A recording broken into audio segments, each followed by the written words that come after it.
Okay, Nils. Um, Hello, hello. I'm gonna say hello by saying bom dia. Am I saying that right? Yeah, yeah. Bom dia. Bom Bom dia. dia. Then you say Or tudo bem. Tudo bem oh, means everything well, and then you just reply with tudo bem, and then you have to tudo bem dance. You go tudo bem, tudo bem, tudo bem, tudo bem, tudo bem. Yeah. you are sounding very. I don't know if that's offensive to anyone that is native of Portugal, but you Well, are. I think that You're getting yeah, into that's it, that's a yeah. nice compliment. I'm not sure if the Portuguese see it that way, but I'm doing my Uh, best. I'm taking lessons and yeah, trying to learn. so as I look at you, and obviously only I can see you because this is an audio broadcast. I can see that you're in your RV Yeah, it's currently. actually the like a caravan. Yeah, yeah, exactly. Yeah. And that's just to start with this, I think, before we get into, why you're Mhm. on. You're in there because you have moved from your native country of origin to Portugal, right? Yeah, And you did that. It true was thing. over lockdown you did that. We tried. Yeah, yeah, yeah. I converted a camper or a van into a camper van just before lockdown, and then I think it was ready maybe a few weeks before we quitted. I quitted my job. My wife quitted her job. Um, we hit the road. I think 2 weeks before COVID hit the Netherlands. That's where I'm from, the Netherlands. Um, and then I think we were on our way. I think it was already becoming a little thing in Holland, and then we were like, okay, let's go. Let's just Quick, let's get out of yeah, yeah, here. yeah, yeah, exactly, exactly. So yeah, and then we were traveling, and while we were traveling, we arrived in Spain. And then I think we were in Bilbao. We were on top of a mountain overlooking the city. Mm. And then just the lockdown in Spain got real. So we saw actually the army and the police just getting everybody out of the city. It was like seeing this computer game from the top of the mountain, seeing the little tanks come in, not the tanks, but the cars and Yeah, yeah. the army getting people out of the city. Our camper spot got locked down. We couldn't get out of the camper spot. They were like, yeah, no, yeah, yeah. We got a call. We need to lock everything down. We're like, but we don't have any groceries. We need to get. And then yeah, yeah, well. So, but the next day they opened it up, and I got a call from a fellow, a friend that I know from my own recovery, and he was sitting in Lisbon, and he rented out apartments. And he called me up and he said, "Whoa, I see Spain is going in lockdown, man, of this COVID thing. It's not here in Portugal. So if you want, I've got these apartments and I don't think anybody's coming. So if you want to sit in one of these apartments, you're welcome to come." So then we hit the road with the van, driving all the way from Bilbao to Lisbon straight away. That's Um, amazing. yeah, and it was like an apocalypse feeling, like we were going towards the zombies because all the camper vans went the other way, like to England, to Germany, to Holland, to so They were going home, do you think? yeah, yeah, yeah, yeah. We were the Yeah. only one, and sometimes we had Going, another van coming yeah. that way. We're like, yeah, yeah, you too, yeah, yeah, yeah, like this. Run away, run Yeah, yeah, away. yeah, yeah.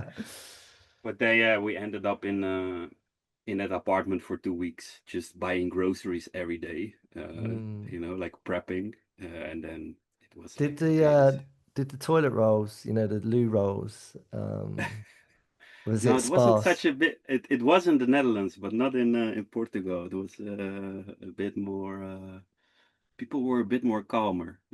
Yeah, It it's was mad, wasn't it? Panic buying. yeah, yeah, yeah, yeah, yeah. Crazy But in other times. ways, Portugal, they were like these guys with white suits were spraying the playgrounds with these chemicals and everything. So in the other way, they were also extreme.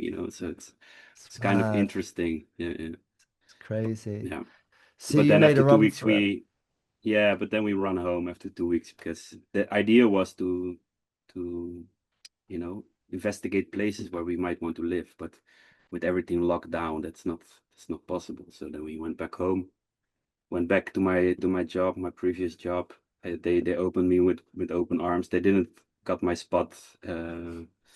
They still have my spot open. So we had our house to rent to an English colleague of mine who also went back to London because the lockdown there went in and he wanted to be with his wife. So we had our house again.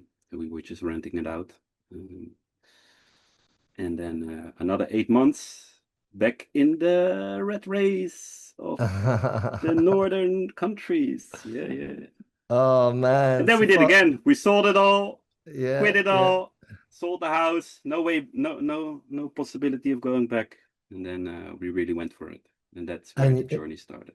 and you really have. I mean, you got land, you're building, you're putting down the foundations for your empire, Yeah, your palace, your yeah, castle. yeah, It's a wonderful thing. So, yeah, yeah, and you're currently, that's yeah, your kind it of is. office space, I guess, is your RV, your caravan where we're talking. Yeah, yeah, yeah. We have this kind of Currently. gypsy setup with a camper, a caravan, and like a wooden outhouse with shower unit and toilet and everything. Ah, And then we are rebuilding a big ruin into a house. yeah, That's what yeah. we're doing. Yeah. Love it. Yeah. Okay, very inspiring. I hope to see you at some point, but Cheers. when the time's right, I'll be knocking on your caravan door. Hopefully we're in the house by then. Yeah, yeah. I know Can knock on you. my door. Yeah. I'm sure you will be. Anyway, right. So let's get into it, Nils. Thank you so much for joining me in conversation. All right. I've been trying to get you on here for a while. So thank you for giving your time today to do it. And I don't. I just want to start off by saying I feel like I've known you for quite a long time. We've only ever met once, haven't we? And that was in when you remember when you flew over and we was handing over a job. I was working in Oxford, city of Oxford, and you flew in. Do you remember? Yeah, And yeah. you took over and I on a job and I think that's when we met. Do you remember that? Do you not remember meeting me then? You don't Well, remember? did we? You look really vague. You're like, what are you talking about? You sure that we met? Yes, I have a feeling that yeah, we did meet. Yeah, it was with Tom and Tom. I will say their names, Tom and Tom. Tom and Tom. Yeah, Yeah, yeah, yeah. Oh, yeah. I mean, you won't say the real names. Yeah, yeah, yeah, yeah, yeah. yeah, yeah. Oh man, Do you not remember no, but you're not gonna remember when we met before because we have met before that? When was that? When in the was that? Netherlands. In the Netherlands, at my previous job, you were coming over with the singer with the I Oh won't say her name as well. yeah, The yeah, si the yeah, singer. yeah, yeah. You Okay, were yeah. coming, and then I Uh, was still working there. So, all right. Well, but look, yeah, we're even, right? Oh my God. Well, yeah, but anyway. we do know each other. I think already if we Yeah, counted yeah, like yeah, yeah. 10 something years. Yeah. Well, look, we've got a lot to get into because Hmm. we collaborate a lot, and I really want to sort of capture in conversation, what we what happens behind the scenes. Yeah, We have to do that yeah, in a very sort of discerning, skillful way because obviously we're talking about sensitive situations that are, yeah, we just need to safeguard that. But as you know. So, yeah, what is it you do, Niels? Tell people, anyone listening, what is it you do? yeah. So I work as a counselor and a recovery coach. I work mostly from as like my source is my own experience. I did a lot of courses, etc. Uh, based on that and based on mental health. But I work with mental health issues, addiction, depression, and everything that ADHD, ADD, a lot of things that come around. I always see it like I don't really like the labels. I'm also not trained to give people labels, but I how I see it is I work with very sensitive, beautiful souls that don't really know sometimes how to deal with this extreme world that we live in and all the emotions that come with it. Um, yeah, I think and I try to guide them through my own experience into this world. Sometimes get out of this world first, like in getting into treatment.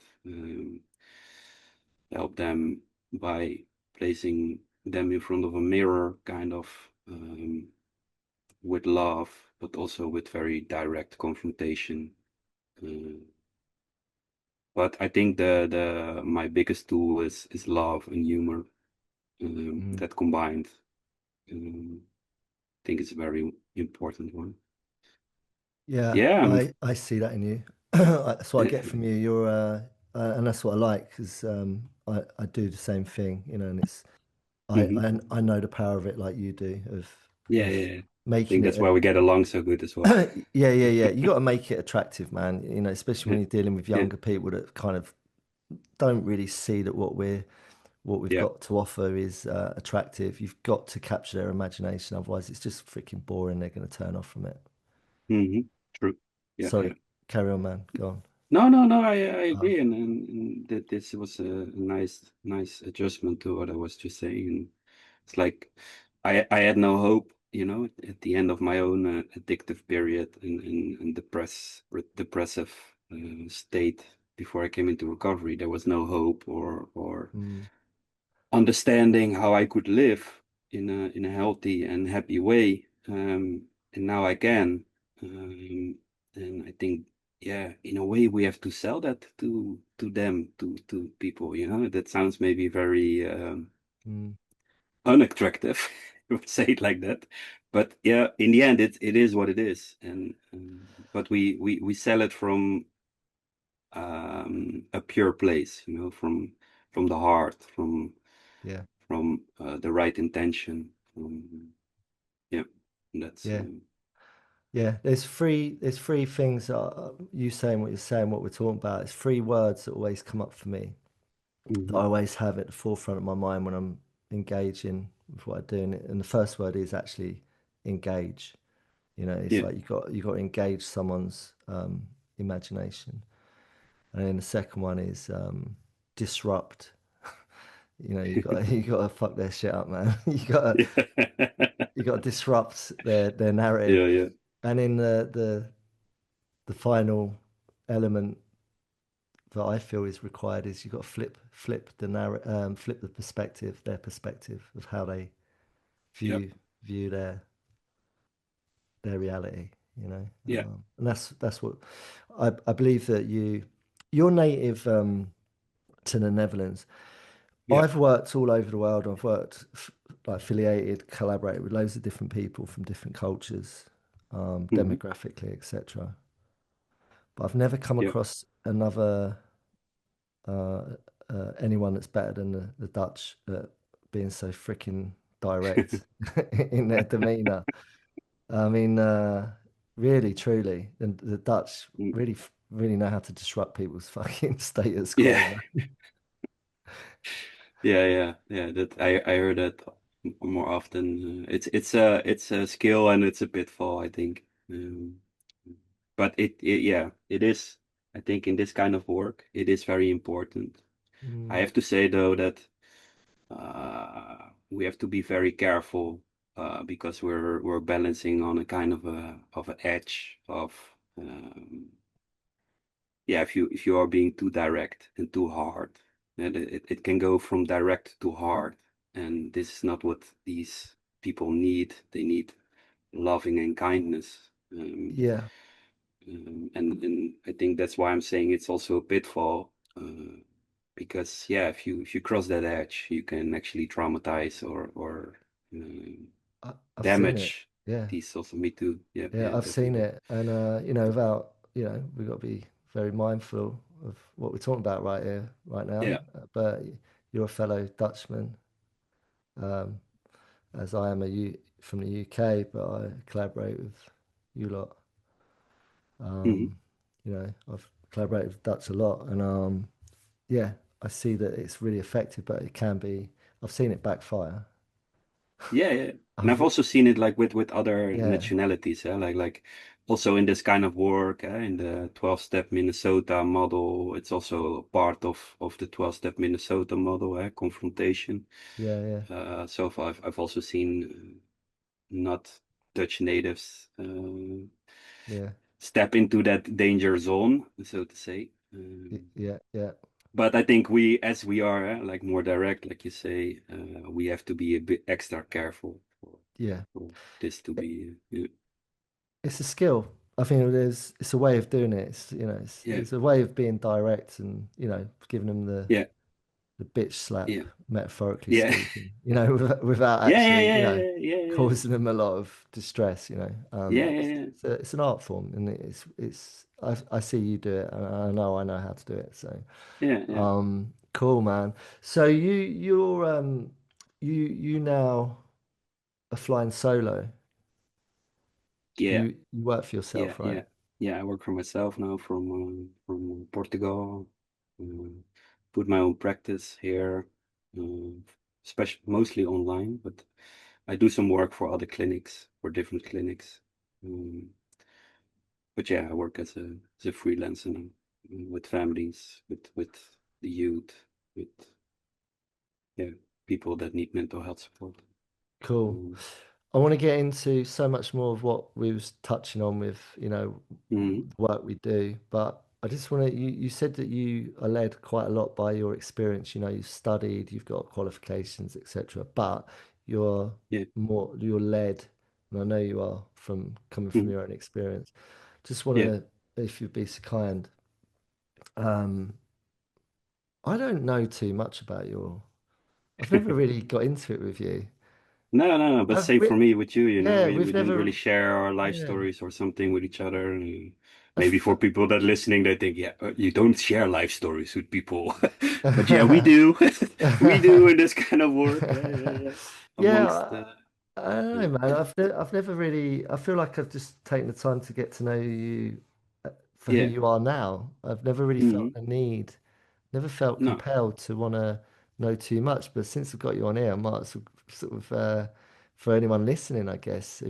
yeah, I yeah. mean, you know, how old was you when you found, when you had your aha moment of like, oh, right, I need to change stuff.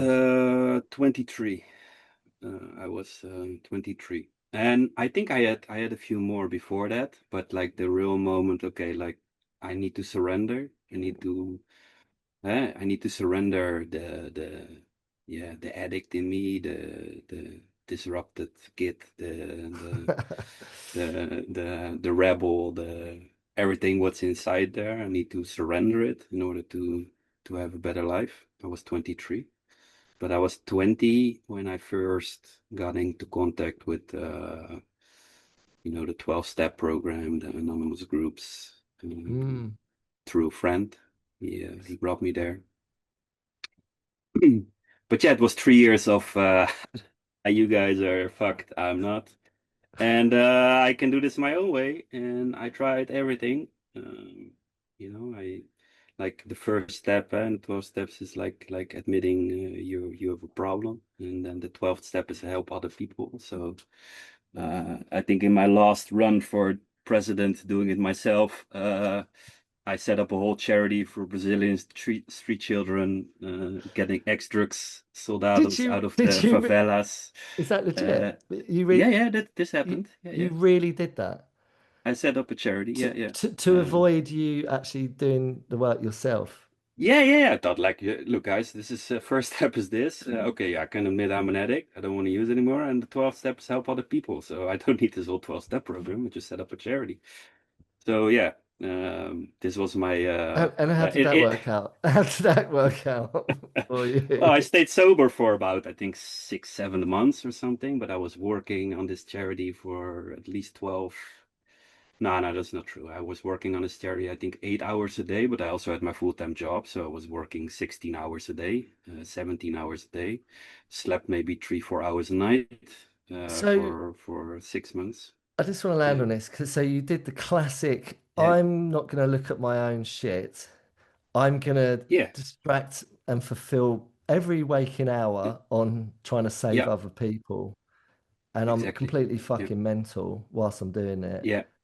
Yeah. Um, And and I'm I not, also had this grandiosity in me, so I needed to have yeah, two charities in one. So we were yeah. getting the money by making music CD with upcoming artists, and we were selling the CD to get the money for Brazil. So I was doing Oh, two kind of well, promotion. I admire your, it's not very honourable what you're doing, what you set out to do, but it's a very common, it's in commonplace, and I'm just saying what it is. I see it everywhere. Yeah. It's a common thing, isn't it, that people Yeah. sort Yeah. of get one little whiff of Yeah. recovery, or one little whiff of what they think is their well-being and sanity back, and they go, Yeah. right, I'm now going to save everyone else, and I'm not going Yeah. to continue to work on myself. I'm like, I've found it. I found what I'm looking for, and Yeah. um and we wonder why there's a lot of dysfunction in the business of treatment and well-being. Definitely. Yeah, Definitely. there you Yeah. go, Yeah. people. There you Yeah. go. Letting into trade secrets. Yeah. Yeah. Yeah. What's going on? But it's not the whole. It's No, just no, a no, definitely. it's a proportion of people that believe they're well than what they are, instead of working on their own self-development and getting really good, strong foundations and getting well first before they even think about stepping into helping other people, right? Yeah. Yeah. And in the end with these people, and I've done it myself as well, so eventually you burn out. And that's what happened with me as well with the charity and everything. So that's when I had my last relapse that I found myself in the garden of my neighbors, Mm, chipping their wheat plants because I wanted to smoke something at 3 o'clock at night because the anxiety overcame, everything, and I got fearful of my own everything. Just so yeah, I found myself walking in the woods at night at 3 o'clock, smoking and thinking, why am I living? I don't know what's. I felt empty, just spiritually drained. Uh, and I think it was because I tried everything, and I just kept feeling this feeling of emptiness, deep emptiness. I think this is I didn't have like suicidal thoughts, but it was close to it, like I don't want to live anymore. Like I don't know why I'm living. Yeah. because you're trying to fill that hole with things, and it's just a distraction. You was trying to fill that It's hole, just right? yeah. It's just a distraction, and that's what with addiction, it can come in so many forms. It's not only a drug or an alcohol, or it can be everything. It can be work, it can be food, it can be Yeah, sex, it can be attention, it can yeah. be so many things. So Savior I'm addiction savior is addiction, really exactly. common in our Yeah, game. yeah, It yeah, is. yeah, There's a yeah, lot of people, yeah, man. I'm just saying how it is again. There's a lot of people that are yeah, yeah, running around saving people, and they're yeah. burning out, and they won't admit it because they're too No, proud. Because they're yeah. meant to be the ones that are like you know, Hmm. Yeah. superheroes, and saving all these lost souls. And the reality is, it's like, you know, you need to slow fuck It down, is. man. It is very difficult, and I think that's why it's also so important that you have your own network around you of people like you and me have each other, that we can sometimes can vent towards each other to get in contact with what's real and what's not our shit, but it's their shit, Yeah, and that we yeah. can focus on yeah, what is whose responsibility in this case. Yeah, Yeah, yeah, yeah, yeah. yeah, It's so important, these conversations, man. I hmm, like to talk about stuff that is going on, because it yeah, yeah. is, and I see it, and I'm not alone. No, no, And no. I know it well because it's been part of my journey. Yeah. I made sure that I focused on my self development, and well-being, and got a really good foundation for a handful of years before I Hmm. merged into the realm that I'm in now, doing, Yeah. that service element of helping others. Hmm. So I yeah, talk from my own experience that not only have I done that, but I learned the hard way. yeah, yeah, yeah. I burnt out and tried to, Yep, not continue to keep my house in check, yeah, yeah, and distract and yeah, be more focused on helping other people instead. Really, what I need to do is just slow the fuck down and just realign and yeah, focus on yeah. my own journey. You know what I mean? Yeah, no, Fucking hell. I laugh because I recognize it. Yeah, it is an important one. big time. Um, yeah, yeah. So So yeah, sorry, keep going. no, I thought I give a little bit of background of Yeah, my youth. So I grew up in Gouda, the cheese town from Holland, the Gouda cheese. That's where I grew up. what's that cheese like, man? Is that the The cheese they real serve for breakfast when you go to hotels in the Netherlands? Yeah, it's like they use the name, but it's not from Gouda actually. It's just the brand name, I think. But it's shit. It tastes There like are yeah. there are other But cheeses available, there are people. very good cheeses in Gouda, but you have to go local, I think. So I grew up. I think my first addiction started when I was 6, 7. It was sugar. Uh, didn't know Ooh. how to deal with emotions already at a young age. Got overwhelmed by seeing things as poverty.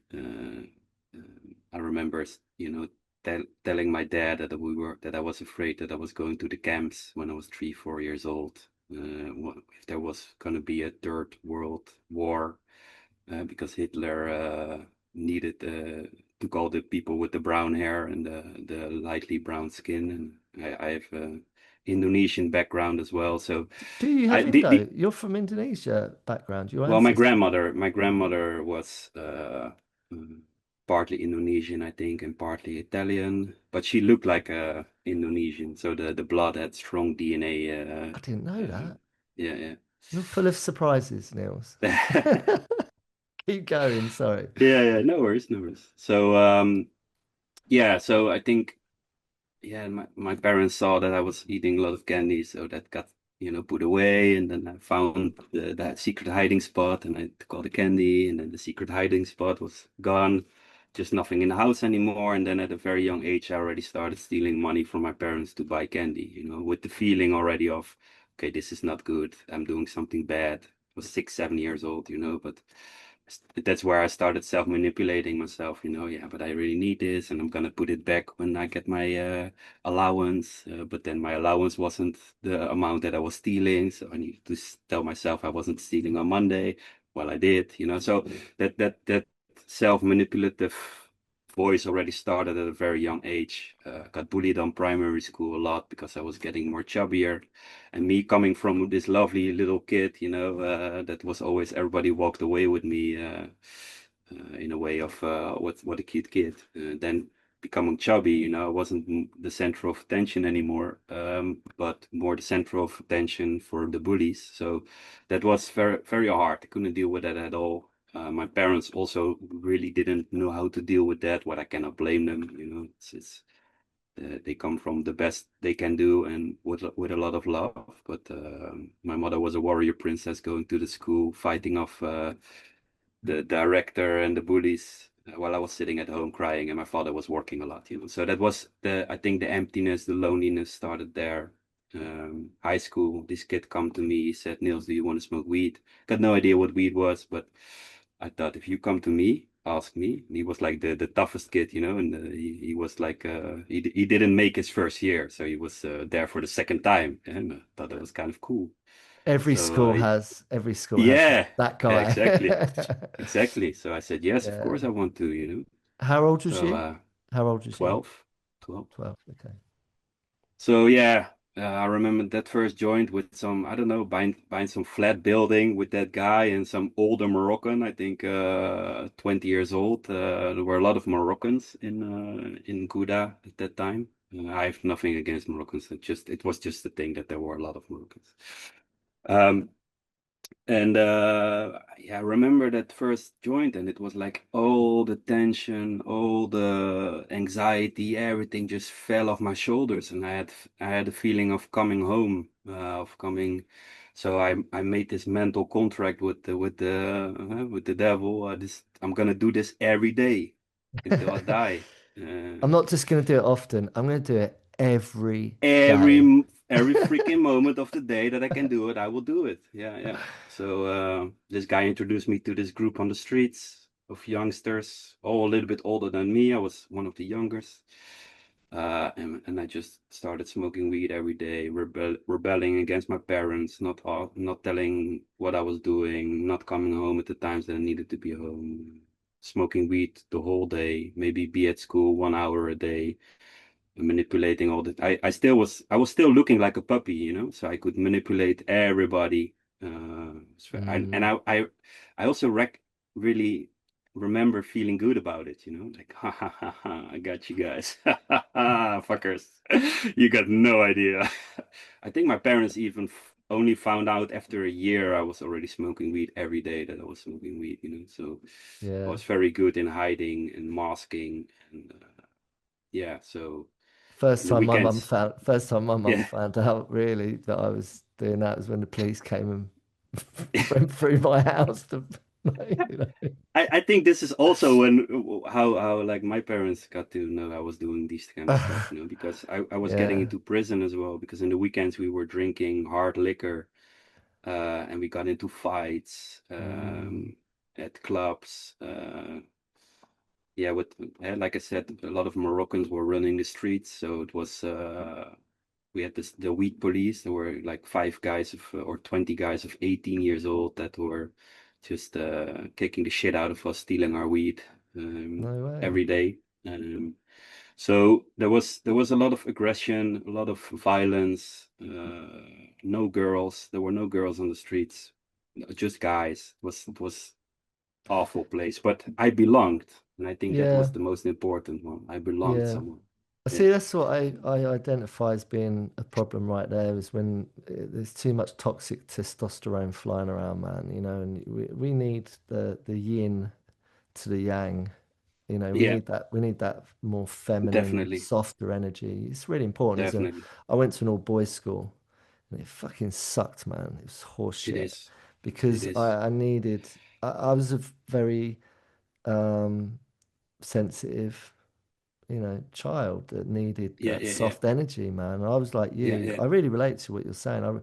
Hmm. I was exposed to them older, the toxic, masculine, let's burn shit and Yeah. fight Let's sort of fuck shit energy. up. Yeah, yeah, Yeah. yeah. I remember coming on those streets, and all the guys were the boss, like in the group, and they were like, "Okay, Nils, you're now going to fight." I'm just saying a name. This is not a real name. Like, Mm. you're now going to fight Joe, or uh, you are going to fight him. And then the rule was only you could not hit the face because then we could not come home without.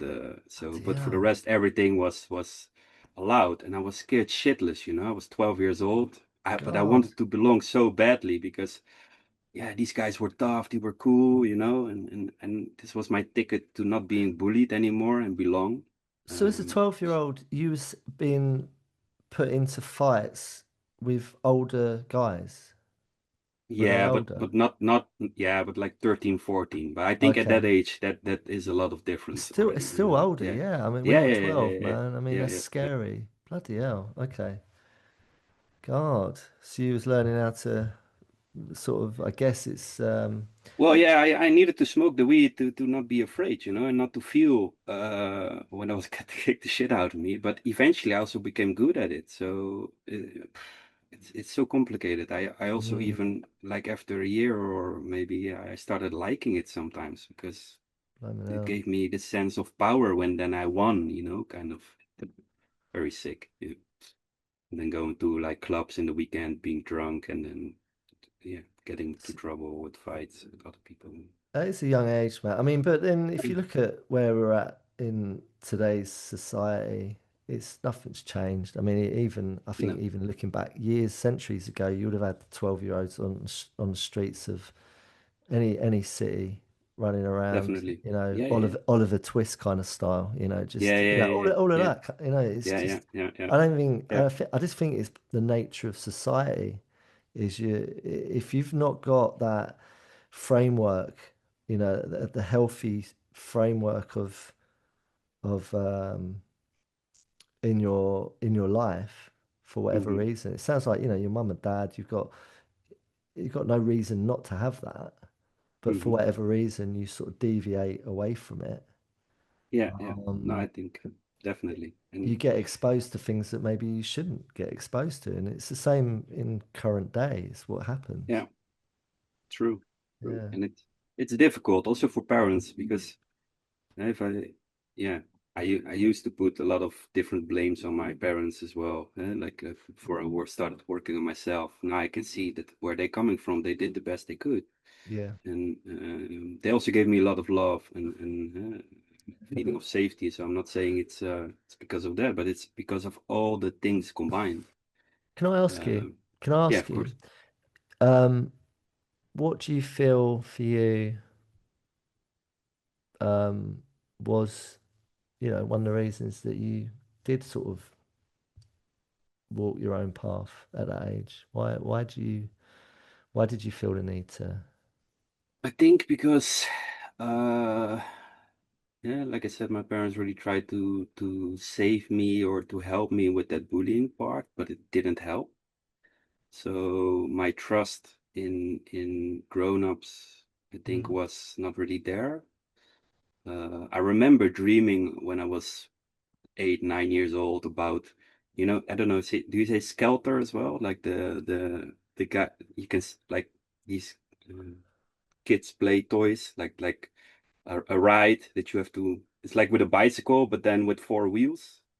We call them skelters. I don't know what they're called actually, but I know what you mean. So it's a little Yeah, toy yeah, yeah. bike with four wheels, and you just Yeah, yeah, yeah, yeah. yeah. But then a bit more rougher, so it could go on rough terrains and everything. I remember dreaming of, just running away on one of those with my backpack on the back into the world, where I think if I look back on it now, is where I could be safe, have a feeling of safety. So I don't know why I had an image of like Mario Karts or something. yeah, yeah, well, yeah, they look like that. Yeah, the skelters, they Okay, look like Mario Karts. with Yeah, little yeah, Nils exactly. on it. Yeah, yeah, yeah. But then you have to bicycle them, like Okay, the all like right. the Flintstones kind of. Yes. So so yeah, that and I also had like that I wanted to build like a big boat and go away on a river. So I had these Yeah, fleeing this I wanted to flee. I wanted to yeah. already from a young age. I So had I that as think well. I had one of those yeah, dreams. yeah, So yeah, yeah, like yeah, different thing, but it's a similar sort of like a yeah. reassuring sort of Yeah, yeah. Somewhere vision, else it's going to dream. be better, kind of Yeah, kind of feeling, and then I will be safe. So I think that I found that in the drugs and in the alcohol, eventually, when I couldn't really, because you're a kid, you cannot. yeah. Yeah, some kids run away as well, but I couldn't. Uh, so yeah, I found that in drugs and alcohol. So the trust thing, I just want to land on that Yeah. because I think it's Mm, common. I think it's common. yeah. I think trust for everyone doesn't matter if you're a young person or an old person. Yeah. Trust is so integral to life. Like if we don't Yeah. trust, Yeah.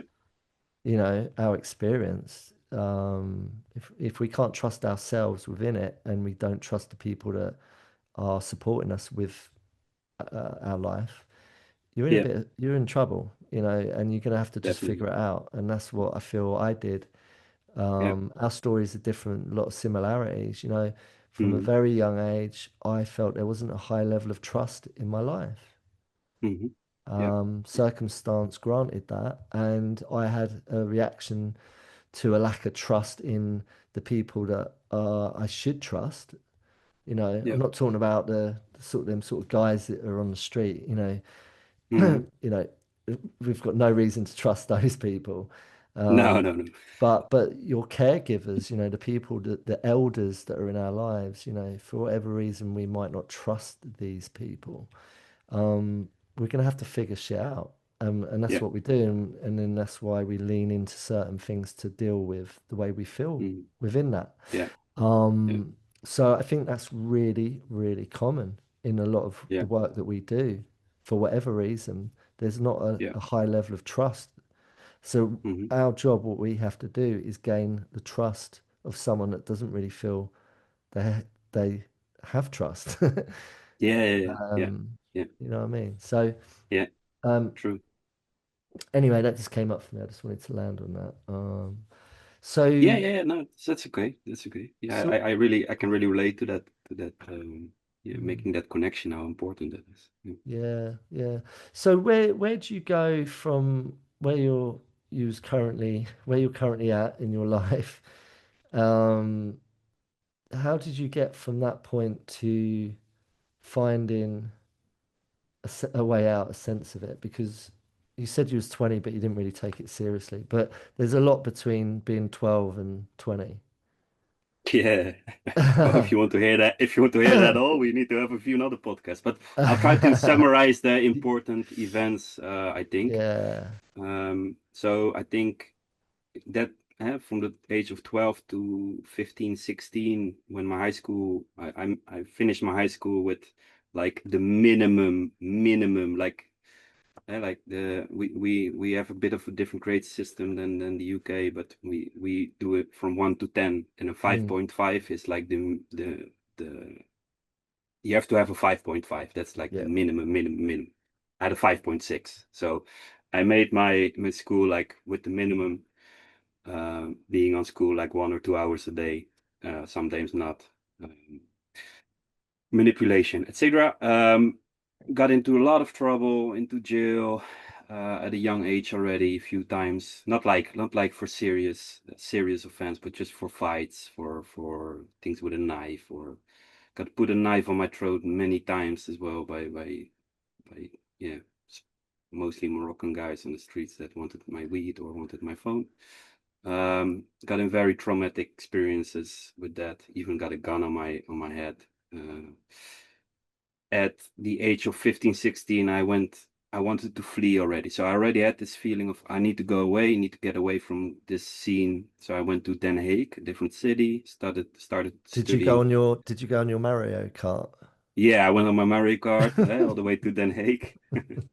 No, no, I went there, studying tourism and recreation, and I had two reasons to go there.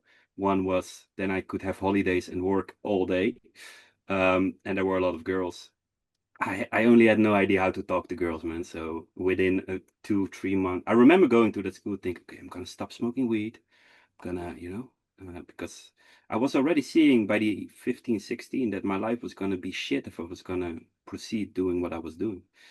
Um, so, but yeah, I came at that school, and the only 3, 4 guys that were there, I got them in and made them my clique, and I made them smoke weed, and they became my little gang in Den Haag in that school. Um, So got a girl. just Yeah, quickly, you had that yeah, realization that you was already uh, quietly, I'm assuming, because I was the same. yeah, You're at an age where you kind of secretly think this is not working out. yeah, yeah, But definitely. then you went from that to I'm now gonna get everyone else smoking weed so Yeah, I'm not exactly. alone. Yeah, So yeah, so yeah, what do you feel? I know what it was for me. I just yeah, didn't know the way out. You know, I didn't have the answer. exactly. I just so I This was continued. my identity. This was my Yeah, identity. yeah, This yeah. was who I was. I was this tough kid from Gouda who smoked weed every day, got into fights, you know. That was my new identity that I created. I didn't want to be that, deep Yeah, down, but this was my shield, my protection, my ego, yeah, my safe place. yeah. Eventually, in the second year, I got a girlfriend at that school.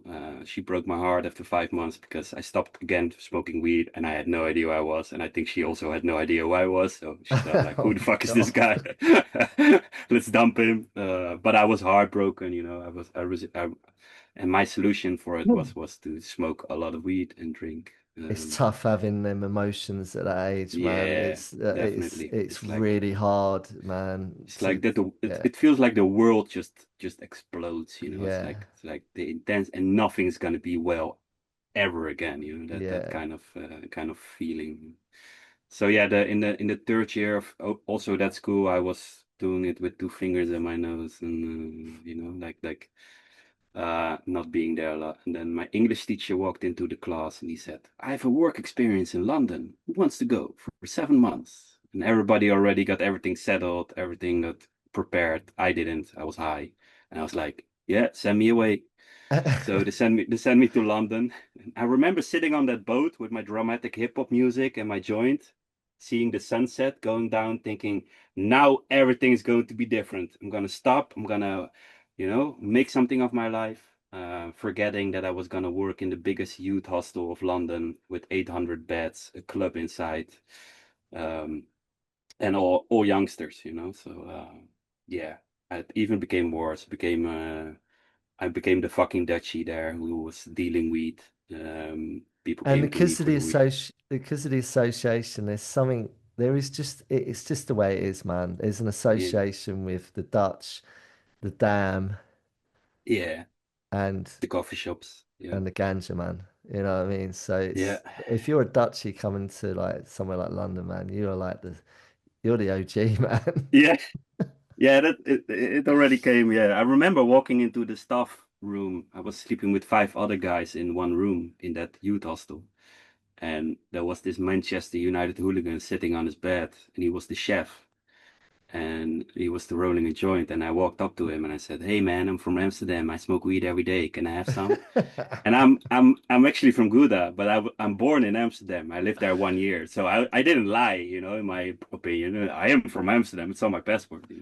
So that was my first. That's how I connected. I connected over Yeah. weed and alcohol and drugs. And yeah, in the end, I got kicked out of the youth hostel because in a drunken rage because I felt being treated unfair. That is a big thing Victim, during my victim, victim. victim. Yeah, yeah. I destroyed the whole youth hostel in a drunken rage. Got kicked out of the youth hostel on the street. Got involved with some Colombian drug dealers, some bad shit. But I was very happy. I was very lucky that after 2 months on that street, I got a call from this guy that I was living with in the youth hostel, and he became my like healthy older brother. But then he also went away. But he was in Poland, in Krakow, setting up tours, and he called me up and he said, "Nils, hey man, I need your help, man. I'm in Poland. I got this business set up. It's going very well, but you're the only one I can trust, man. You want to come to Poland?" I was like, hell yeah. So I jumped on a bus, stole a bike in Holland because I made a pit stop at my parents' house. Stole a bike because I needed my bicycle, in Poland. Yeah, very important. Dutchies with their bicycles. So got my bicycle in the bus, and I went to Poland and started working there with him in the tours. It was like a Wild West. Tour operators were trying to fuck us over. My friend got arrested over a fraud, something fraudful that they set up against him, what was not true. But then we needed to stay there because his passport was gone, and we needed to work the business. I didn't smoke weed for 5 months, but I was working like 20 hours a day, full adrenaline. So how Yeah. was that? How did you consciously think I'm not going to smoke, or you just didn't because you just didn't have time? You just didn't have time. Plus, you're in Krakow, so it's like you didn't have new connections there.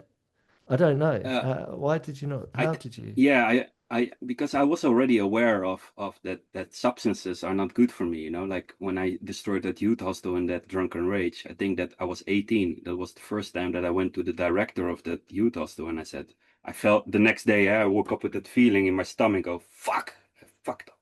Sorry, Yeah. my language. That's So right. I went to the director of that youth hostel and I fell on my knees and I said, "Look, I'm so sorry. I have a problem with alcohol. I don't know what happened." And then Wow. that's when they said to me, Yeah. "Nils, you are 3 hours on CCTV fighting with the security guys. Yeah. I cut one security guy in the finger. I don't know how the hell I did that, but anyway, So just to land on that, right? yeah, So I had a similar um revelation, like yeah, a confession. yeah, I had a similar one. I wasn't 18. It was a lot hmm a lot older than that when I had my one, but it was a relevant one. It was before I actually finally changed things. But I feel like these revelations, these confessions, even if they're not full wholeheartedly, um, don't have the conviction or the motivation to actually act on it, just hmm saying it with some part in it of realization is the beginning of the Yeah, end of it all, I yeah, believe. definitely. Is that It fair to is say, that. Jerome? Yeah, yeah, yeah. Because I still remember that feeling when I was on my knees there. Like that total. Um, yeah, that. Um, just being wiped out by the alcohol, just being Mm, being defeated, that feeling of defeat. Yeah, being defeated. I think that.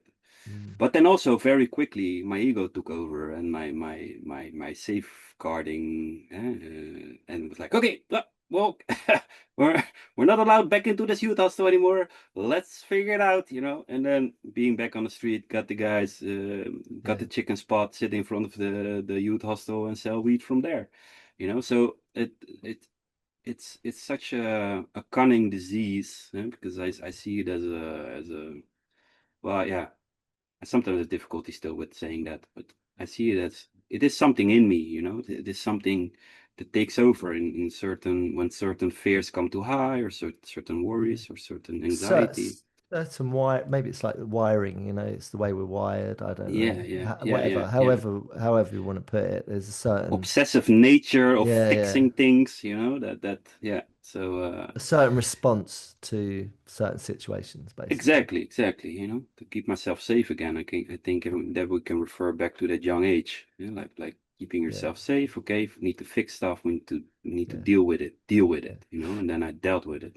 Can I just land on this, right? So the way I Yeah. see it, right, is you've got three modalities, right, of being. You've got like your scared little child. You've got Mm.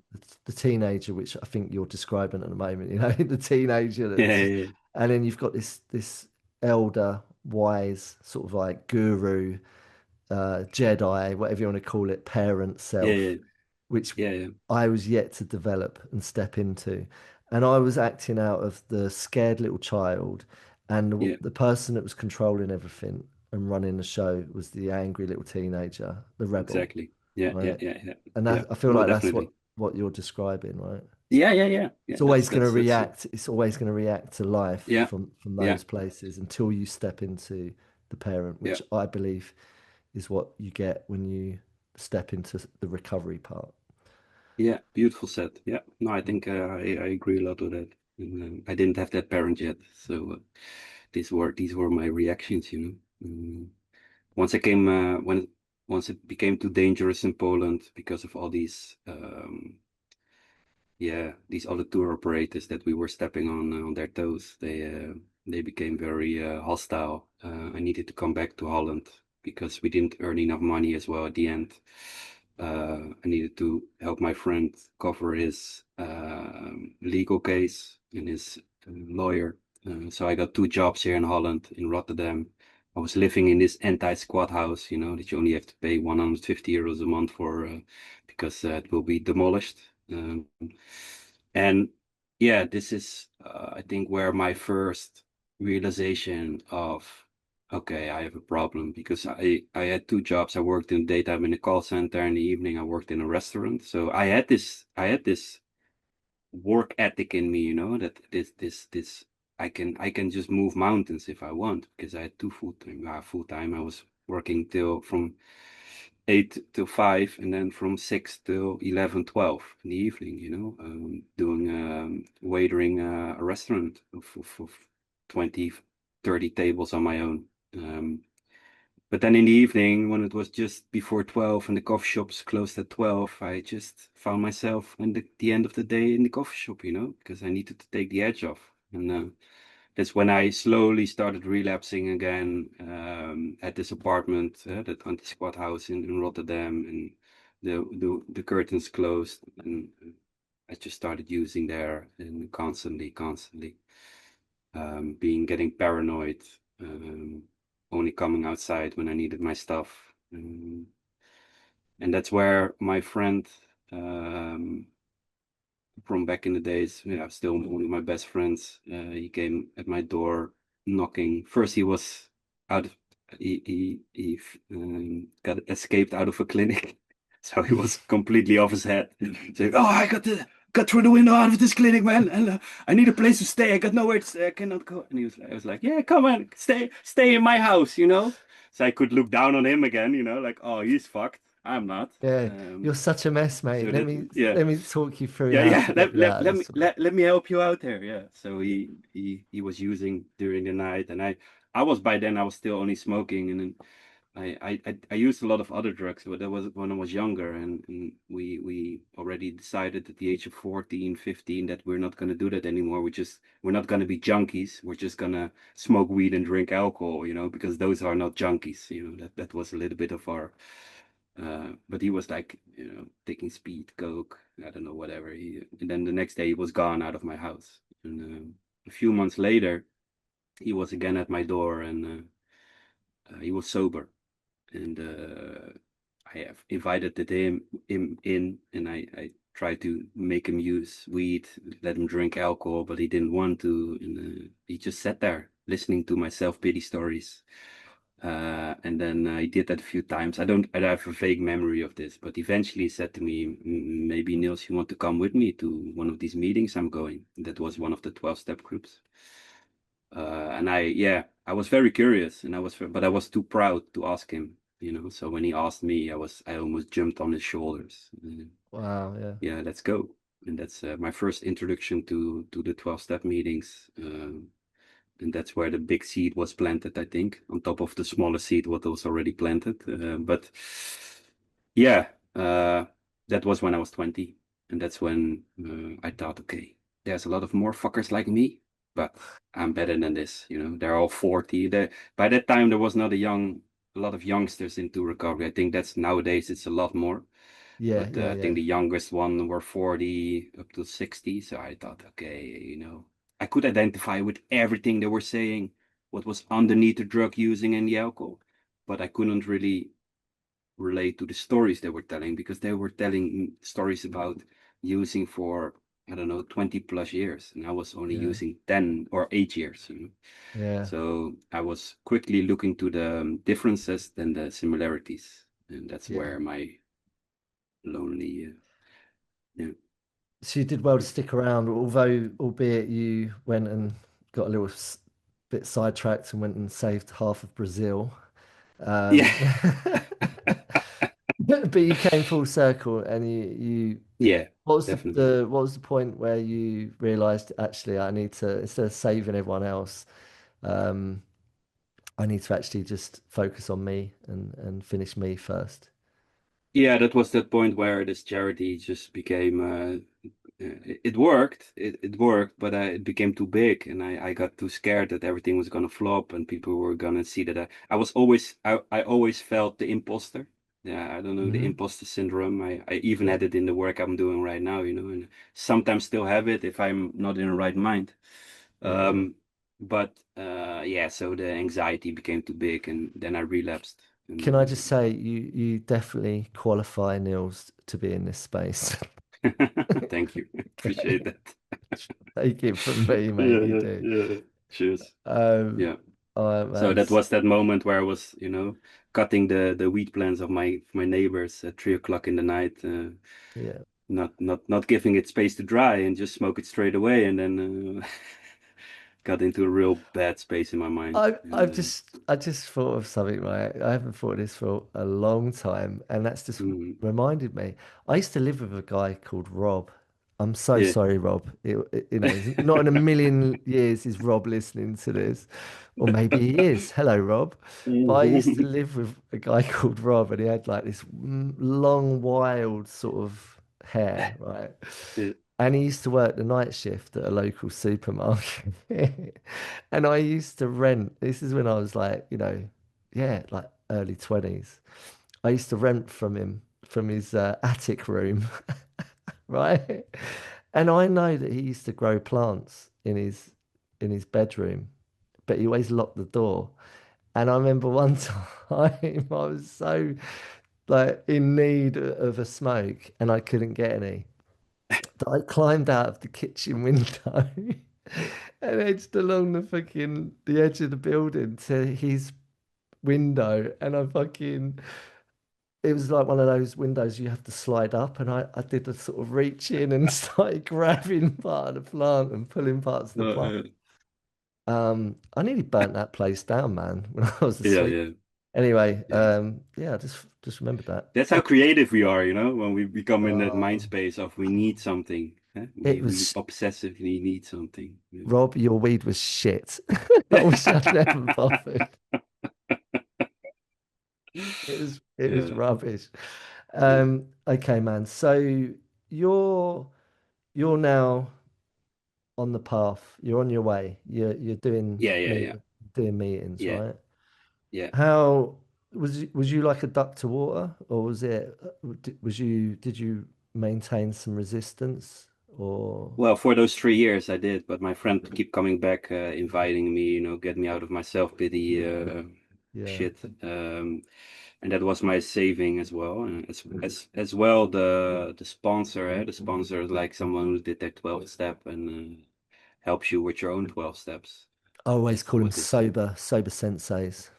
Sober sensei, yes. My sober sensei was a really good one. Yeah. I asked him, I think already after my first relapse I think I had 4 relapses in those 3 years that I wasn't really committing to the program to then but he always stayed available for me. He never told me what to do. He just was there, and when I was ready I could come to him. And I think this guy really helped me to see how this works. um, People need to start needing and willing it themselves, but with the right guidance, it's very important. And I think when I was 23 and I gave up, I surrendered and I followed him and his advice. Then yeah, I was like a duck in the water. And I really loved working those 12 steps with a lot of fear and anxiety because you have to put yourself inside out and look at everything what's going on inside. Um, Found it's very difficult, but that's why it's so nice to have these support groups to go there and have that sober sensei to call every day for yeah, I did that I think for 1.5 years. I called him every day. Um, and I think the cool thing was almost always he replied when I put my shit on his table and all my problems. He said, Niels, what do you think? And I went like, well, I think this and this and this and this and this. And then he went like, well, maybe try it then. I was like, okay. So I needed someone to validate my thoughts and my healthy Yeah. thoughts because I never worked with them. But it also gave me back a sense of self-worth, a sense of trust in myself. That parent that we were talking about, that inner Yeah. parent that we need to create. So he helped me a lot with it. And I think because I got so much out of that and the 12 steps, I loved being a sponsor myself as well. Hmm. So I did that first for 2 years. I think I helped about 10, 15 guys through their 12 steps. Hmm. And then you do it yourself every time again as well, because you work Yeah. through your own experience with them. Hmm. And I love that so much. That was then I became at a point, I was 2 years in recovery, then 25, that I said, okay, I don't want to work in the work field I was working anymore. It wasn't sales and that manipulation. Although I worked in a nice sales environment, it still didn't spiritually feel right. I So when I got into my own journey, yeah, um, I was coming out of that as well. Yeah, yeah, I felt the same. I felt yeah, didn't feel right. It didn't sit right with me to no, convince people they need something that, in the grand scheme of things, it's like it doesn't really feel like it's something they really need. So no, why am I trying to convince them? I would rather sell something they need, yeah, and that's kind yeah. of what we do now, isn't it? Yeah, yeah, In a way. it is. It Yeah. is. It is. Yeah, we said it in the beginning of the podcast. Yeah, we are selling a better life, We're selling a way how to look inwards, yeah. Yeah. So that's when I went to the welfare and say, look, this is my only work experience I have. It's in hospitality and sales. I don't want to work in both anymore because hospitality, it's uh, no routine, no Mm, a lot of alcohol and yeah. sales. I don't know what to do, And this was a big step for me because I was having this grandiosity ego that I could do whatever I want. And then my sober sensei said, maybe Niels, you should go to the welfare and ask for welfare support. I was like, no, okay, but I did it anyway, and they introduced me to working with your experience, kind of like Yeah, first sober companion work. yeah, yeah, Started there working in my first clinics when the treatment team was gone. I would stay with the group of clients and customers and work the evening program, doing meditation, the end of the day. Woke up with them in the morning, I slept in the clinics.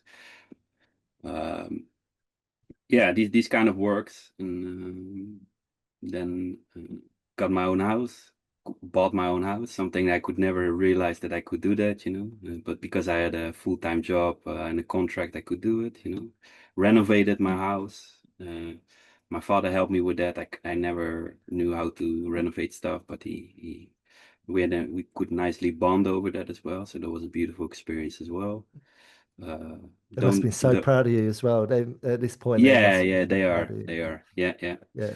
And not to forget my beautiful wife. I was already with her from day three after my first meeting when I was 20. So she stood by my side all these 3 years as well of me being Wow. stubborn, and she didn't really see my full using period, but she was there when I was still struggling a lot. Yeah. So yeah, she was with me all the time. And I think by the age of 7 years in recovery, so yeah, 28, 29, my sister, she was also spiraling out, addiction, speed addiction, gambling addiction. She actually when I bought my house for the same amount of money, she got into debt. So there was a real realization about how yeah intense this disease can be. Um, Yeah. but she got on top of it as well. Is now also in recovery, working as a counselor. So yeah, it's just all these little miracles happened in my life, working this recovery program. I don't like to say I'm in recovery because that feels like I'm in a different world than everybody else in this world is, and I'm not. I am in life, and I have this spiritual program that I work in order to have a better life than I had before, I and love that's that. yeah, it's Yeah. something that I can build and expand and yeah, I love that. I love the way you put that. I'm a big fan of that. I'm not subscribed to like said earlier, or you said earlier about labels, I don't like yeah, to, you know, have yeah, myself boxed into something, it's like I'm no, more than that, you know. I'm uh, yeah, I'm so much more than just a label.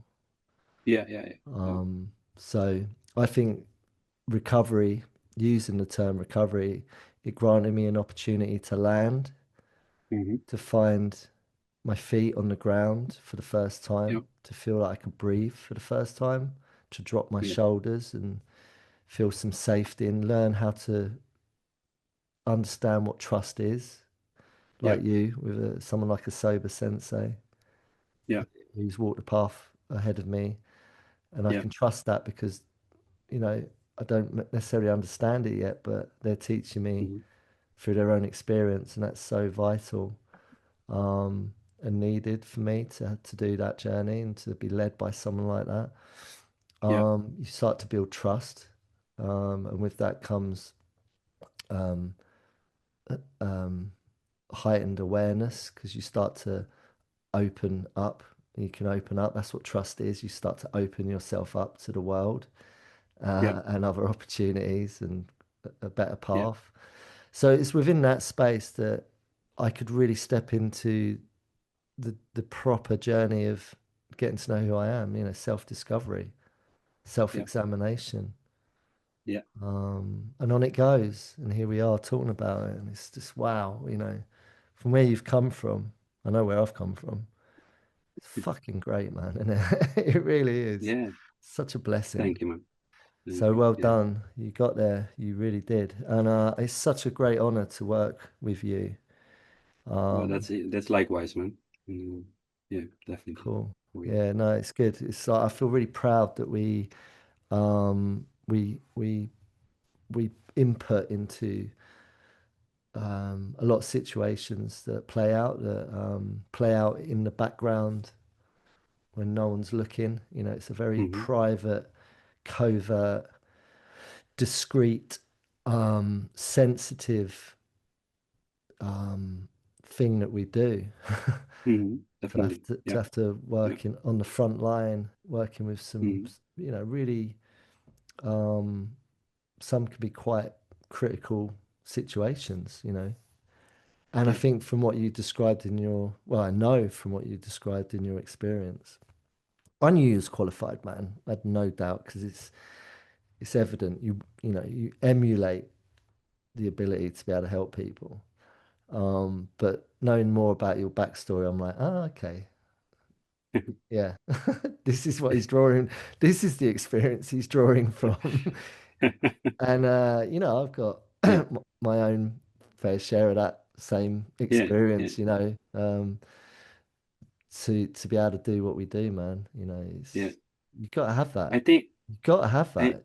yeah, yeah. I You think have to.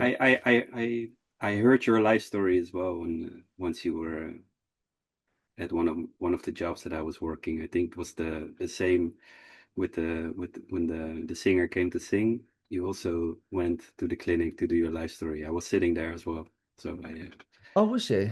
yeah, I'm yeah, so yeah. So sorry. I don't because recall I that. remember parts of that as well of your Okay. story. So Yeah, just yeah, it just came up again. I saw you sitting yeah, there. Yeah, yeah. it's beautiful, because you were sitting amongst like I don't know 20 or 25 youngsters. It's kind of Yeah, intimidating. Eh? I remember it is. yeah, yeah, I yeah, mean, I've done a lot of work in the school system. I yeah, still am affiliated with to some degree doing that, and they're your yeah, hardest audience, man. yeah, yeah, definitely. They really Yeah, are. So, do you only work with? I'm asking you this because I yeah, know, but people yeah, yeah. listening, do you only work with like adolescents? No, I also work with grown-ups, with the grown-ups. So also with the parents. I strongly believe in that this is a family program or disease or however we're going to call it.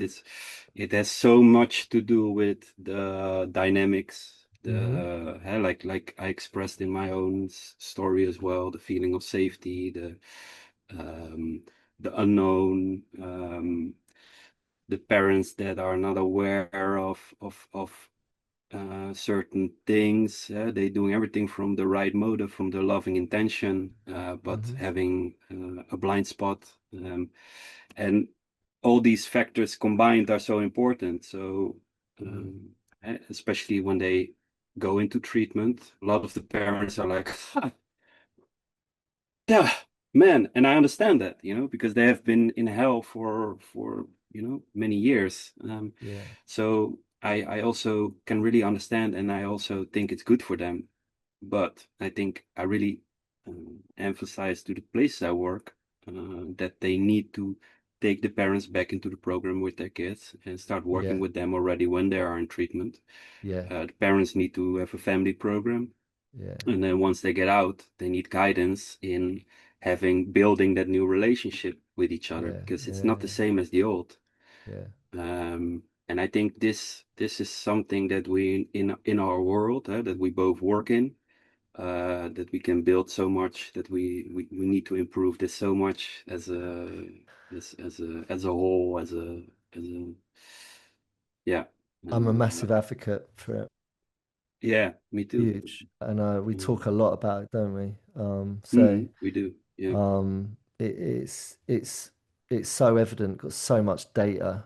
I'm not talking about fucking spreadsheets. I'm talking about just like, yeah, engagement experience and, been doing this long enough to have a lot of evidence that suggests certainly that, yeah, a lot of the weak spots, the chink in the armor is, you know, when a young person goes and starts to do this journey of self-discovery, recovery, whatever you want to call it, treatment, yeah, the motivation's got to be there. What's the level of motivation? But if they're on board with it and they start working a program of treatment within their recovery, in theory, they're going to be okay.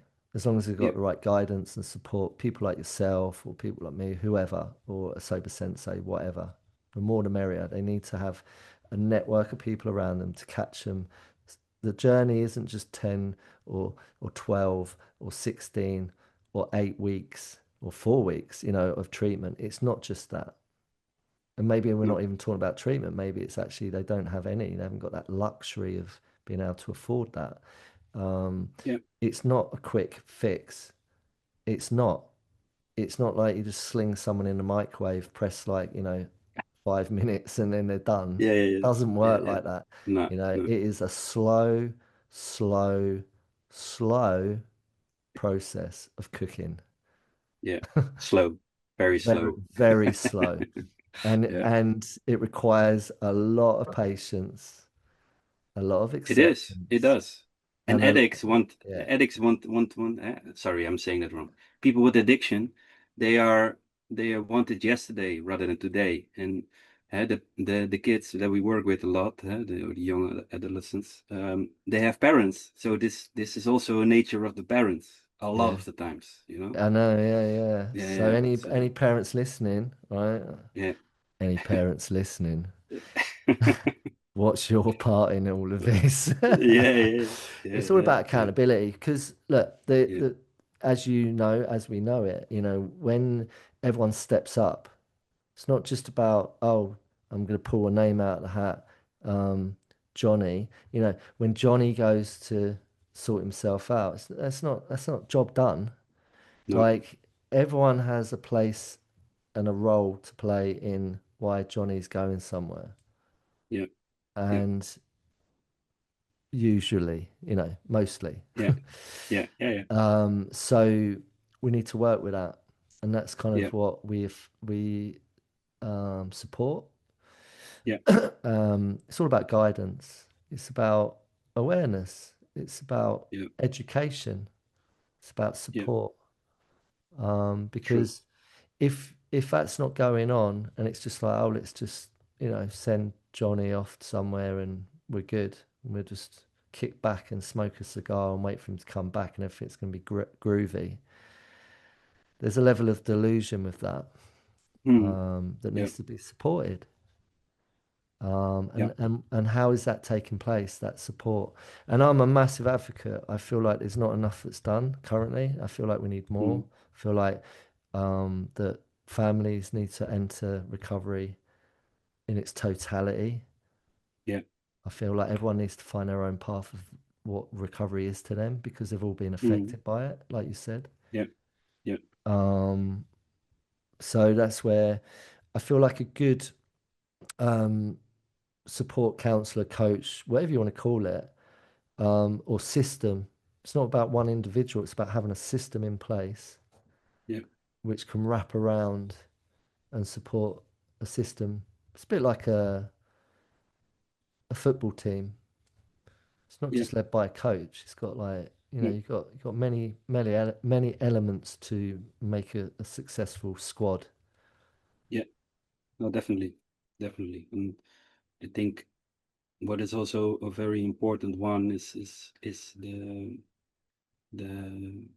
and we already when we work with the kids, if it's in treatment or not in treatment, we work a lot with spirituality, and not in the high flying Aladdin and a flying carpet way, but I uh, like that. I like that brand of spirituality.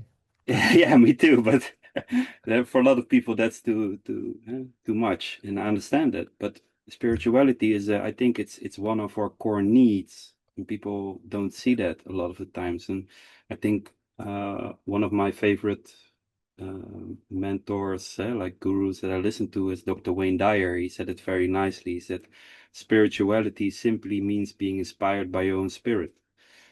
So to look within. And I think that is where the key lays for also the parents, but also for these kids. And how you do that, that's up to you. Um, and how you can find spirituality, that's also up to you. But if you don't find it, you're in trouble. And that's Yeah. that's my own realization. And also with my parents. My parents are both as well working their own program in a way. and that makes us closer, you know. But that also took time. A sister in recovery, myself in recovery. So yeah, my father is 70 years old, and he's now doing. He's already a year in one of the 12-step programs.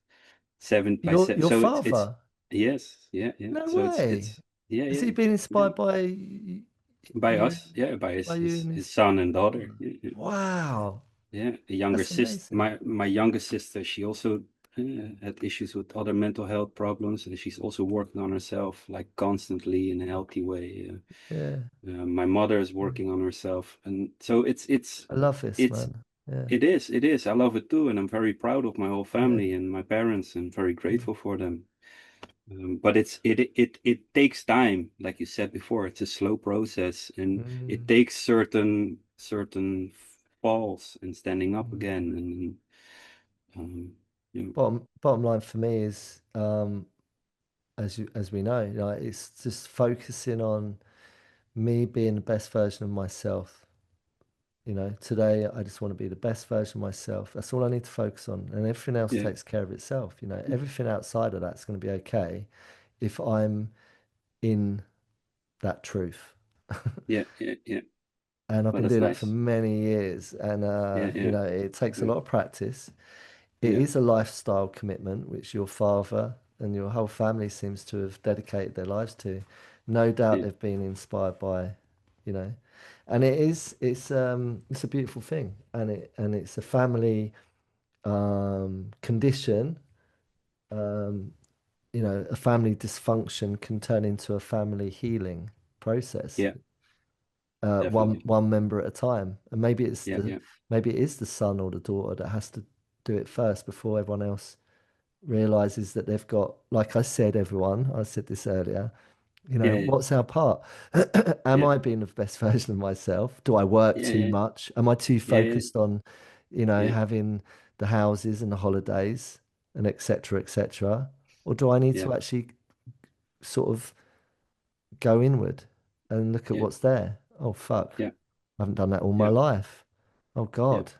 Well, you're never too late. You just shared it. Your father's 70 yeah, and he's yeah, 1 year into his journey of yeah, self development. yeah, yeah, yeah, What the fuck? That's amazing. yeah, yeah. It is. It is. And he's always been like this, and my mother as well. They always wanted to work on themselves. So there has been work on themselves in previous years, but I think it is amazing that he took this part of this Minnesota 12 step Mm. as well since a year now. And yeah, Wow. it is truly amazing. Yeah, That's beautiful, man. yeah, yeah. Wow. So you've set up your own, so you've got a good foundation, like I was saying earlier. You know, we need that good foundation of um, stability within ourselves. We need to know ourselves. We cannot Hmm. pass on the good stuff unless we are emulating and embodying the good stuff. Yeah. So now um, you know, you used to work for people under an umbrella at clinics, Hmm. etc. And then you and your partner were bold and went on a road trip and ended up where you are.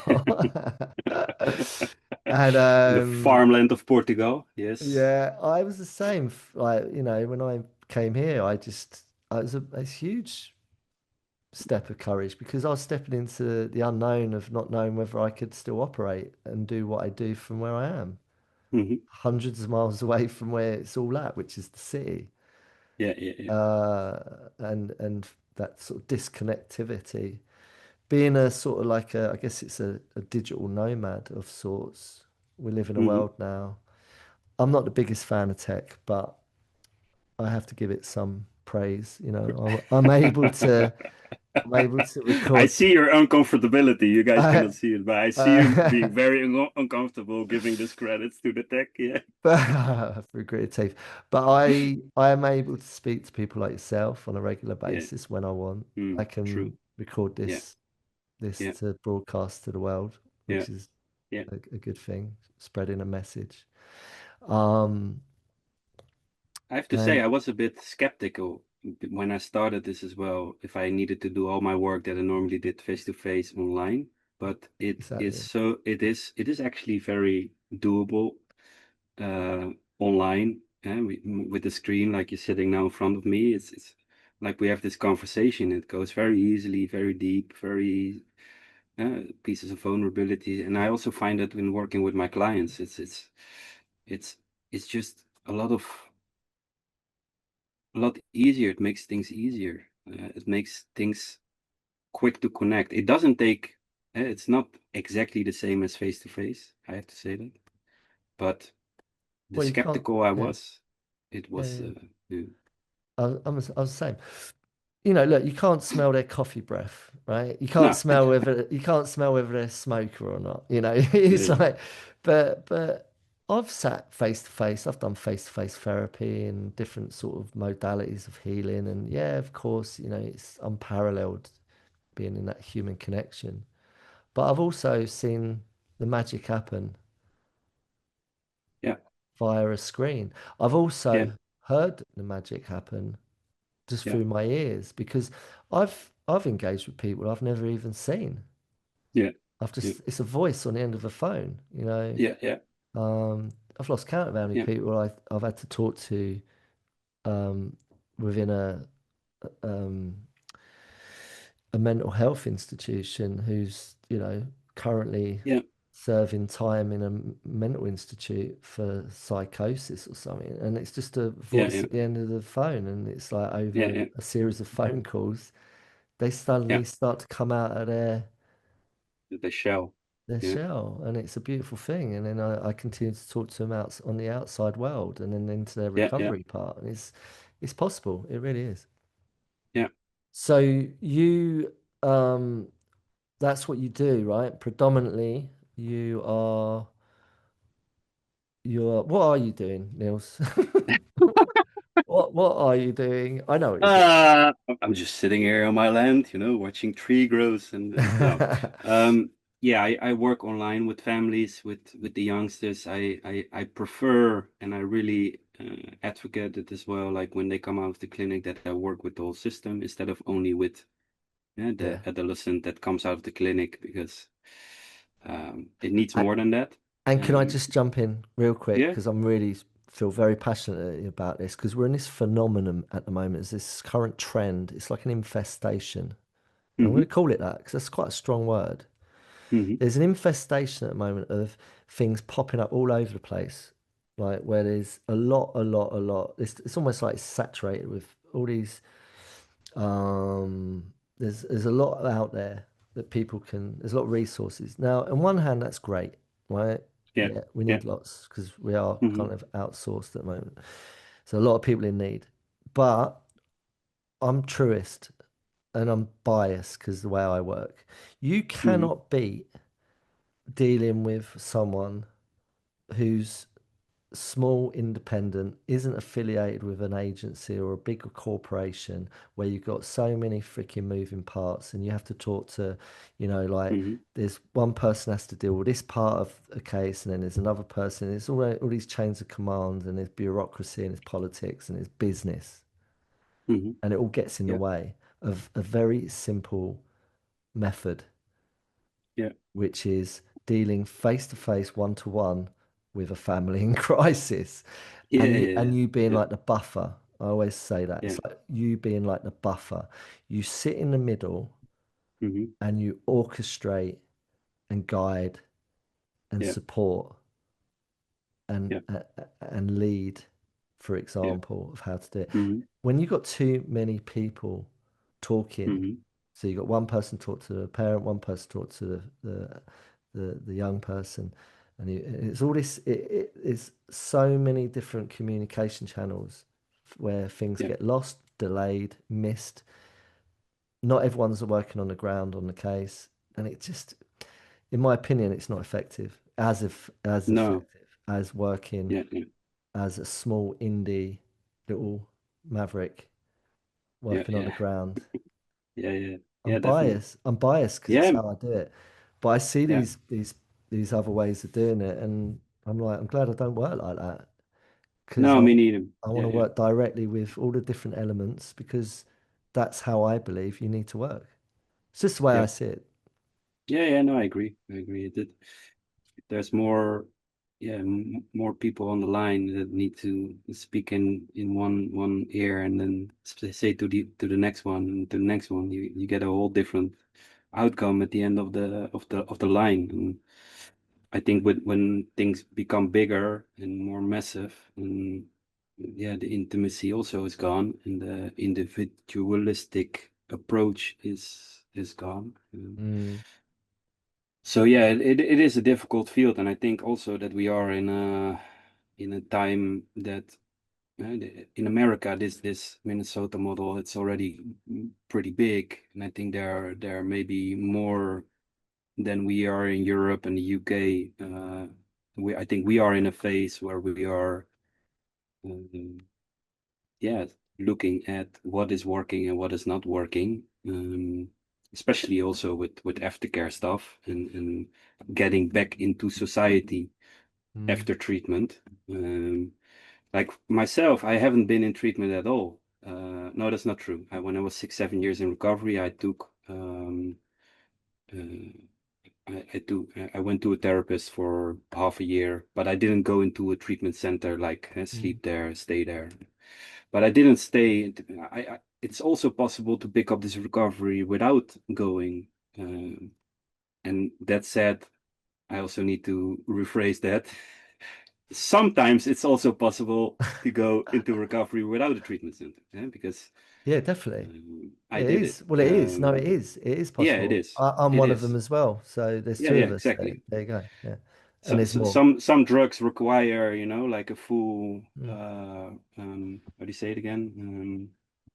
Detoxing of and course. so but yeah Yeah. so and we had this conversation about it I think before if you really want it then it's possible doesn't Uh, matter how many treatments or how many not treatments you exactly. have. Yeah, Yeah. Um, what I was just saying yeah, about the whole, what I believe and how I work, doesn't mean it's right for everyone, but it's through my own experience. That's how I work. Um, it's not like I'm saying, oh, I'm the only person that's going to be able to do this, no, in this way. I collaborate with a lot of great people to be able to do what I just said. I yeah, don't do it all on my own. There is yeah, other people involved to wrap around and make a yeah, system that works. But I just think when you're dealing with individuals on a very kind of small scale way, it's more fluid. It works better, in my opinion, than when you've yeah, got these scaled up big business corporations that are, doing things in the because everything gets lost in the business. The bottom line is suddenly becomes more important than actually what's the right thing to do for the actual person mm, and the families. yeah, And I yeah, know that's very bold what I'm saying. I'm not saying that that's everyone's working like that who's an no, no, organization or a corporation, but it does go on, and I've seen it, and it's why I prefer to getting back to trust. mm-hmm. I don't trust certain ways of doing it because of that. I have No, to yeah, keep yeah, it very, very, I have to be very cautious of who I collaborate with yeah, and make sure that they're doing it in a way that I know is integral. yeah, Um, and I know you're yeah, one of them. So yeah. um, glad I've got you in the mix. And we're Likewise, man, and we're not likewise. alone. We're not alone. No, no, no, no, no. And I Um, think this is also very important, and I see that with you as well. Like I'm not some kind of a guru, and I'm not perfect. I make mistakes. I fuck yeah, up. I do yeah, things sometimes the wrong way. But the most important one is that I then keep myself accountable and then talk with people about it, reflect on it. Um, and and my mission is to keep doing this always also, and I'm working in this field now 10 years or so, but yeah, even if I'm 20, 30 years, maybe 50 years, I still want to keep doing that, yeah, because we are human and we make mistakes. We're not uber humans, like I thought when I exactly. was in addiction, setting up my Mm, charity. I'm not. I'm yeah, just Nils, and So Yeah. the wisest people in the world have beginner's mind. Always. They're always the Yeah. student. And that's like Yeah. what you're saying. It's a big part of what I have to remain humble. Hmm. Yeah. Yeah. Because I don't know it all and I do fuck up.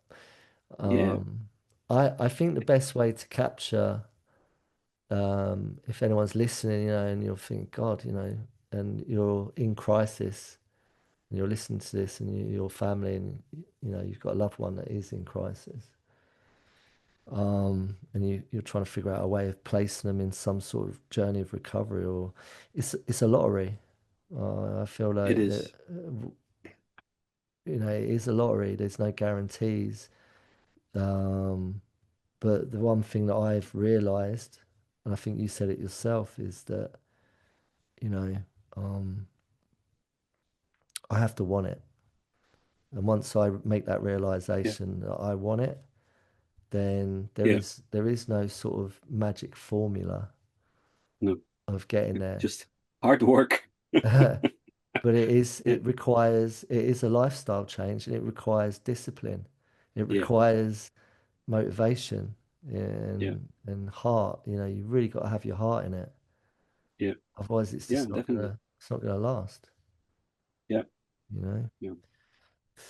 All right, man. Well, look, I think we might have captured pretty much all we need to say today, man. Do you reckon? Nice. Yeah. Yeah. I think so. Think so. Yeah. Cool. And maybe just a little add-on, like what you just said. Everyone is listening, and you're in crisis with someone you love, or you feel like you're out of control. You're always in control to start tackling your own part. And I think this is the biggest example for the one you love.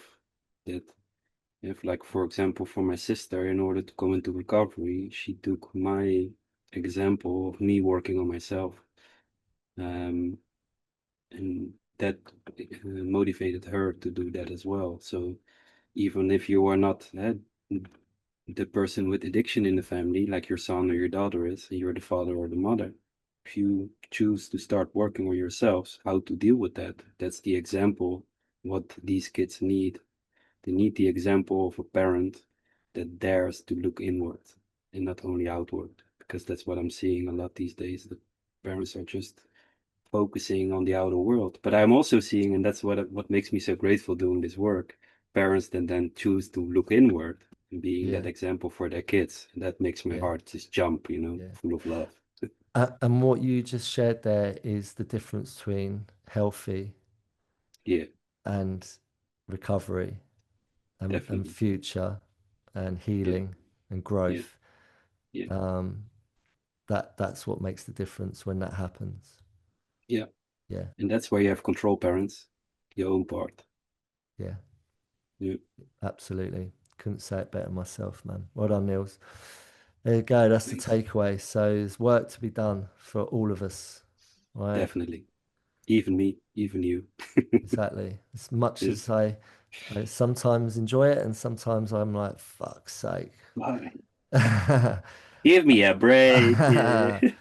I've been doing it long enough to know that it's very rewarding, no matter how Yeah. tedious or inexplicably uninspiring it may become. Yeah. Um, you just got to Definitely. hang in there for the long haul. Yeah. Okay, man. Well, look, I'm gonna wish you. How do I say goodbye in Portuguese? Uh, Depends. How do you want to say it? Are we going to see each other again? Yeah. Okay, then you say até próxima. I can't say that. That's already too much for me. I haven't got that native tongue to be able to say it, man. No worries. Até Europe logo. Europeans can adapt to a lot of different diverse Yeah, language. Us yeah. Brits, we're not cut to do it, man. No, but that's because your first language is spoken all over the world, so you don't have that Yeah. need, that necessity to have this other language button in your head. I'm Yeah. open to learning, but I'm not going to do it on here because I'm just gonna sound That's like an okay. absolute idiot. That's I'll okay. stick with adios, amigo. All right. That's also Portuguese, so Okay. that's Oh, all right. okay. Cool, cool. Yeah, All right, yeah. man. Look, great having you on, Niels. I'm gonna put Thank you for your asking me, man. no problem, Appreciate you. man. I'm gonna put your link to your contact in the description. So if anyone Yes, is in need of a bit of Neil's magic, they like what they're hearing, don't be afraid to reach out to him. He's a very, very definitely. nice guy. I can vouch for him. Thank you. Thank you. Do have a baby on the way, but I'm still open. Oh man, Got no idea I, when the baby is there, what's gonna happen to me, but I yeah, can't wait to see. see Let's see. mini Neils pop up on the screen. It's gonna be hilarious. All Uh, right, man. all Take right. care. Yeah, you too, man. Thanks for Ciao, asking me. And ciao. was Ciao. a bless you. Ciao. See you later, man.